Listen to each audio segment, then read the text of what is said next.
नमस्कार मंडळी. तर ज्याला कुणाला लिंबाचं लोणचं खायला आवडत नाही, तर त्यांनी एकदा हे लिंबाचं गोड लोणचं नक्की ट्राय करा.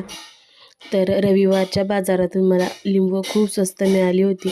मी खूप दिवस झाले विचार करत होते की लिंबाचं लोणचं बनवायचं, पण मला लिंबच भेटत नव्हती. आज जाऊन फायनली मला लिंबू मिळालेली आहेत. तर लिंबू आधी स्वच्छ धुवून घ्यायची, पण लिंबाची निवड अशी करायची की त्याचं जे साल आहे ती एकदम पातळ असली पाहिजे. तर एका लिंबूच्या आपल्याला 8 फोडी करून घ्यायच्या आहेत. इतकं छोटं-छोटं त्याला कापायचं आहे आणि लिंबूत जे बी आहेत ते पहिल्यांदा म्हणजे चिरतानाच सेपरेट करून घ्यायचे, कारण ते लोणच्यामध्ये जर राहिले तर आपलं लोणचं जे होतं कडू होतं, त्यामुळे ते काढून टाकायचे.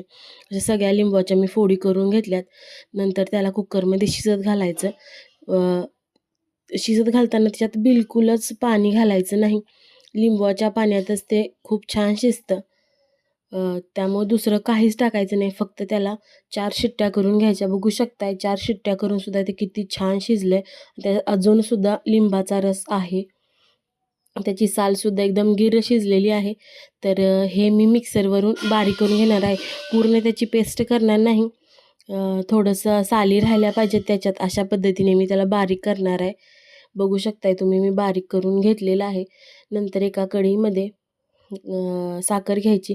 तर आपलं जे लिंबाचा जो पेस्ट केलेली आहे, तर ती जर 3 वाट्या असेल तर साखर 2.5 वाटी घ्यायची. त्याच्याच मेजरमेंटनुसार साखर घ्यायची. नंतर त्याच्यामध्ये मी 3 चम्मच काळं मीठ टाकलेलं आहे आणि 2 चम्मच लाल तिखट पूड टाकलेली आहे.